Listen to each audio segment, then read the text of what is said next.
Guys, aku mau cerita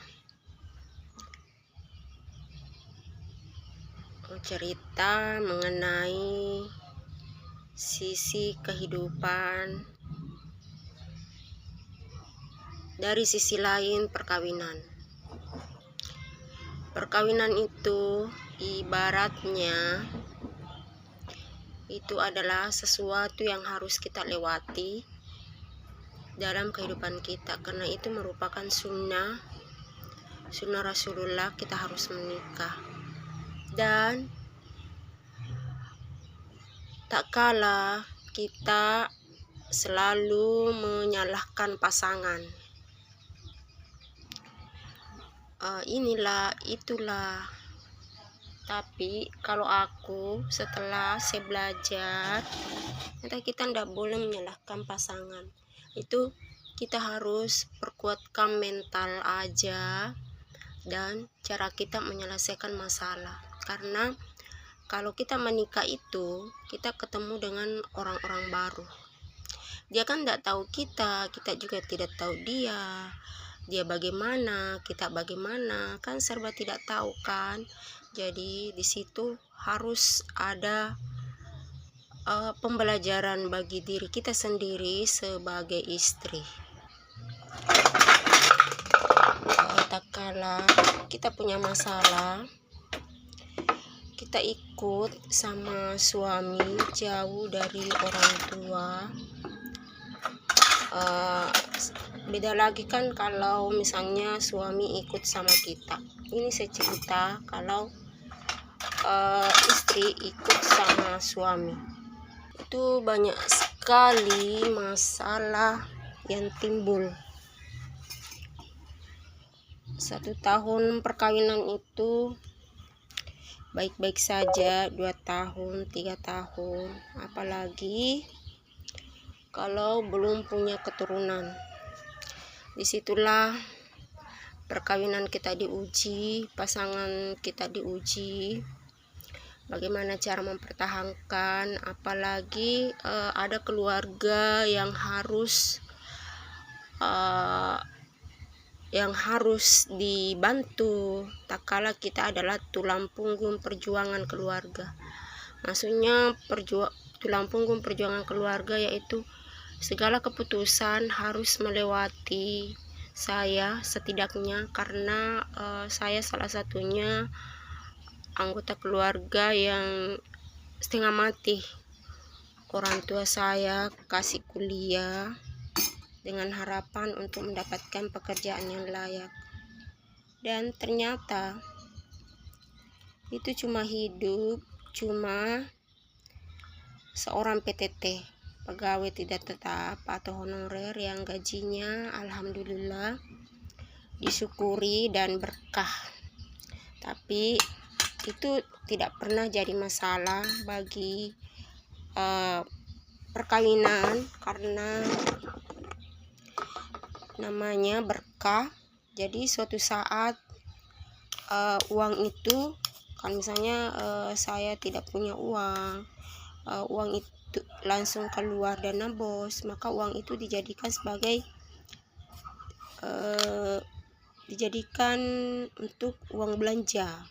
Biasa juga saya belikan emas, saya belikan baju. Jadi itu namanya berkah ya, sedikit tapi berkah.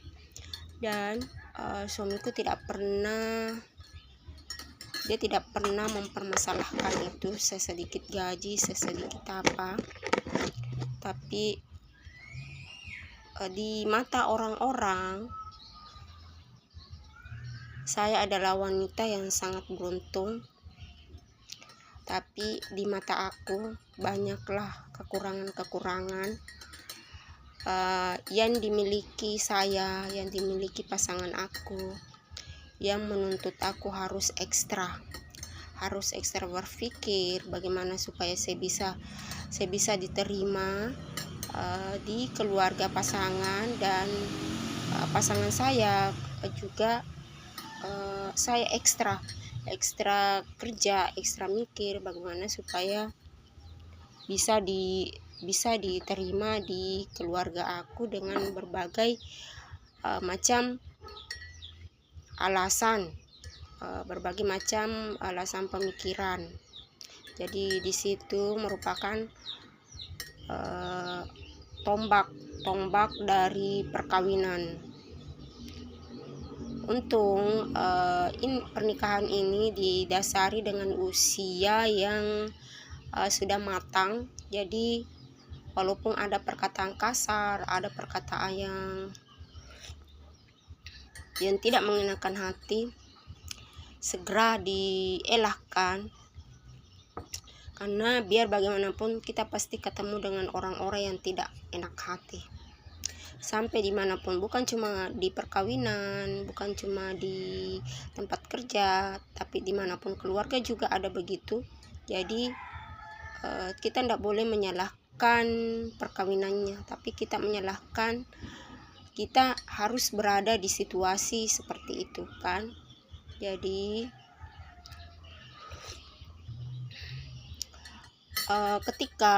ketika kita punya masalah dengan suami, berantem, itu tidak pernah bawa-bawa keluarganya.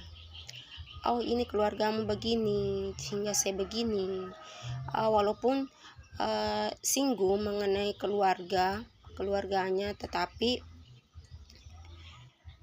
cuma mengenai ini saja, perasaan kita atas tindakan yang diambil keluarganya. Jadi kita tidak menyalahkan, oh saya begini karena tindakannya begini, ya sudah, satu kali aja.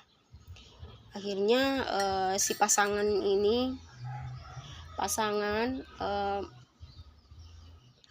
mempelajari step by step, dan itulah step by stepnya itu bukan cuma sehari dia belajar, sebulan dia belajar, bahkan tahunan, bahkan puluhan tahun dia belajar baru dia mengerti.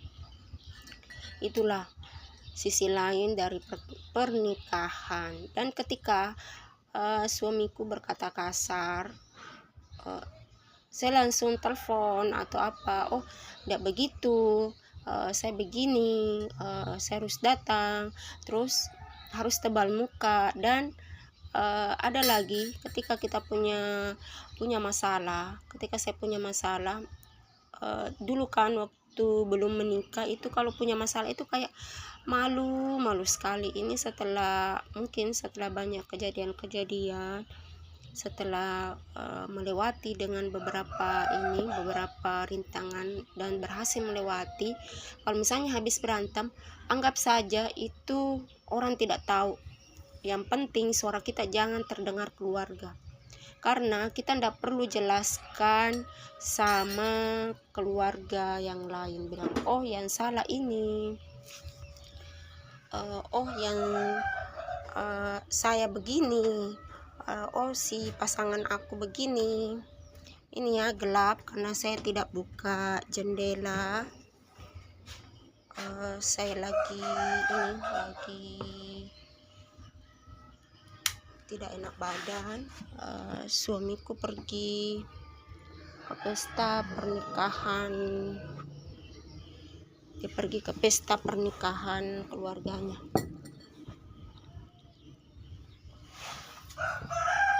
Lebih enak di sini.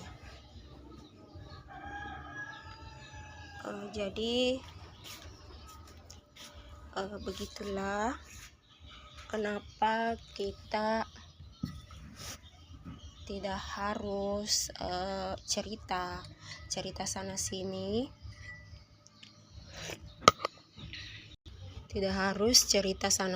oh saya begini. Saya tidak pernah cerita bilang oh suamiku begini, oh salahnya di sini, karena pernah kejadian, bahkan sering saya cerita gitu. Memang sudah secara umum keluarga sudah tahu kalau memang ada sifat asli dari pasangan, dan itu susah untuk disembuhkan, karena nomor satu faktor lingkungan, dan nomor dua dan nomor 2 dan karakter dia sendiri. Dan itu dia alami sebelum saya menikah. Jadi saya kan enggak tahu, saya cuma ta'aruf saja, dan perkenalan itu cuma singkat, dilihat aja.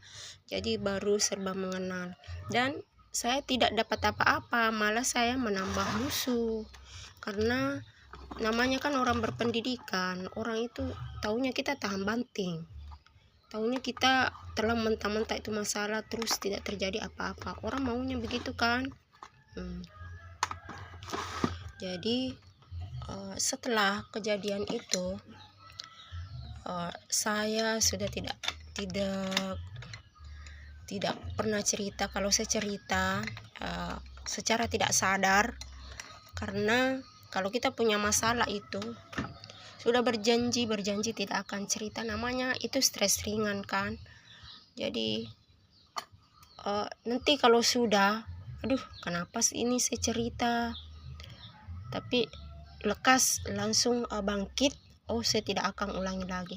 Akhirnya saya selalu introspeksi diri, bukan introspeksi diri dalam tindakan, tapi introspeksi diri, saya tidak akan cerita ke orang lain. Karena ibu sudah meninggal. Dulu kan saya cerita sama ibu, akhirnya ibu mungkin dia kecewa, tertekan atas perjalanan hidup yang aku alami. Loh kok kamu begitu nak? Iya, tapi itu pasanganku itu baik sama keluargaku, cuma ini masalah keluarga kan, masalah keluarga. Jadi dia baik sama keluarga, jadi bilang, oh nak jangan, bertahan sampai punya keturunan. Jadi sampai ibuku sakit, ibuku meninggal, akhirnya saya baru menyadari kalau cerita mengenai hal-hal yang jelek dalam perkawinan itu tidak ada gunanya. Itu orang tua dia mau anaknya kalau sudah menikah itu hal-hal bahagia. Apalagi saya kan tumpuan keluarga, saya cerita yang jelek-jeleknya, akhirnya mamaku sakit, keingat saya kan di kampungnya orang. Jadi tidak ada gunanya gitu kita cerita. Harus jadi perkuat mental aja, dan bertindaklah sesuai apa yang kalian anggap benar. Yang penting itu tidak melanggar etika dan mengganggu orang lain. Jadi saya lakukan apa yang saya anggap benar, dan alhamdulillah orang mengerti gitu, bilang oh seharusnya memang dia begitu, maksudnya pro dan kontra kan. Jadi seakan-akan itu masalah orang sudah mengerti, bilang memang seharusnya diambil tindakan seperti itu. Karena walaupun misalnya dia sebagai pendengar andekan cerita kan, mungkin dia tidak akan bertahan selama saya bertahan sekarang. Apalagi saya belum punya keturunan, baru saling mengenal, banyak masalah. Dan apalagi kalau cerita sama keluarga yang lain, pasti dia bilang cerai aja, gini-gini aja kan. Jadi terus kalau kita tidak laksanakan, sudah curhat lagi, terus kita malu sendiri kan kalau boncengan. Jadi serba salah kita kalau cerita. Jadi mendingan perkuat mental aja, perkuat mental untuk menghadapi segala. Dan saya pakai bisa tapi. Kalau misalnya suamiku mengatakan harus ini kau datang, walaupun misalnya hati saya sakit kan, harus kau datang. Saya bilang oh bisa aku datang, tapi terus suamiku bilang oh iya kamu datang tidak apa-apa. Akhirnya, dan kebetulan ini suami, pasangan aku, suami aku, dia dia tidak menjelaskan panjang lebar.